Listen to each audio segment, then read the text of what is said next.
Hi everyone, today we are going to learn a shortcut trick to remember all the thermodynamic cycles.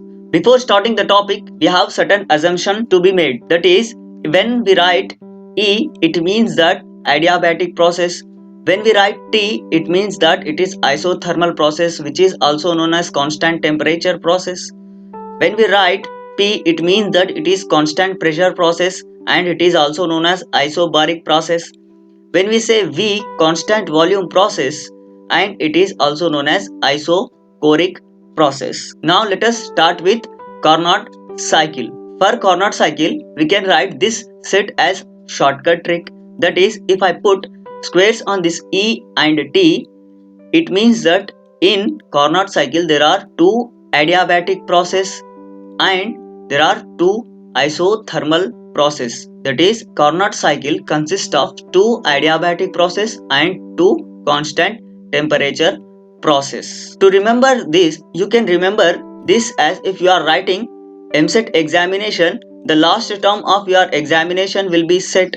So if you remember this word and put squares on this one, you will be getting Carnot cycle is consist of two adiabatic process and two constant temperature process. Now let us move on to next cycle. For your convenience, I have put this cycles solved one here in left side. Now for Breton cycle, BPE, you can remember blood pressure or anything else if you can remember, that will be helpful.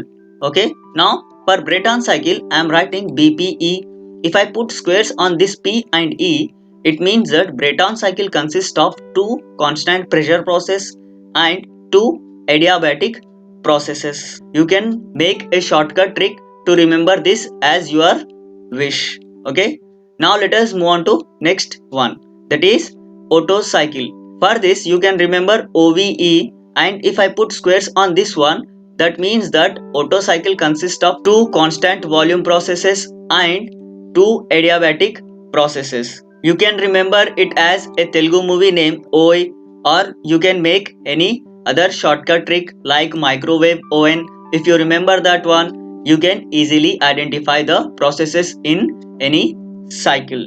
Now let us move on to next one, that is Stirling cycle. For this there is a simple trick you can remember as Steve Smith. You know this Australian player Steve Smith. If you remember his name and if I put squares on this one, so it means that Stirling cycle consists of two constant temperature process and two constant volumetric process, that is isochoric process. If you remember Steve Smith, it will be helpful to you. Now let us move on to next one, that is Ericsson cycle. For this there is simple trick.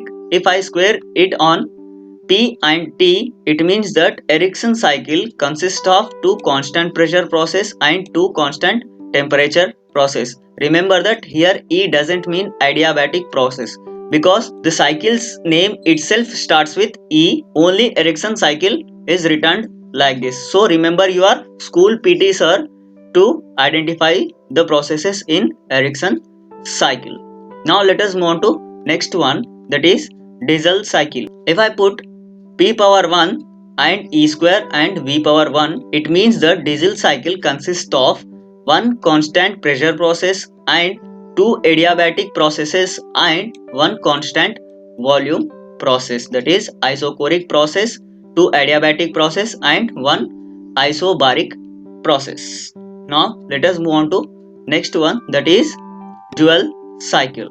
In dual cycle we have five processes, that is for each these all cycles there are only four processes, but for dual cycle it is having five processes, that is one constant pressure process, two adiabatic process and two constant volumetric processes. So this is helpful in your examination if any question is asked in match the following, or there can be a MCQ, that is multiple choice question from this topic. So it will be helpful. You can take a screenshot of all the cycles now and share with your friends. If you feel this was useful for you, please like, share and subscribe to our channel. Thank you for watching the video.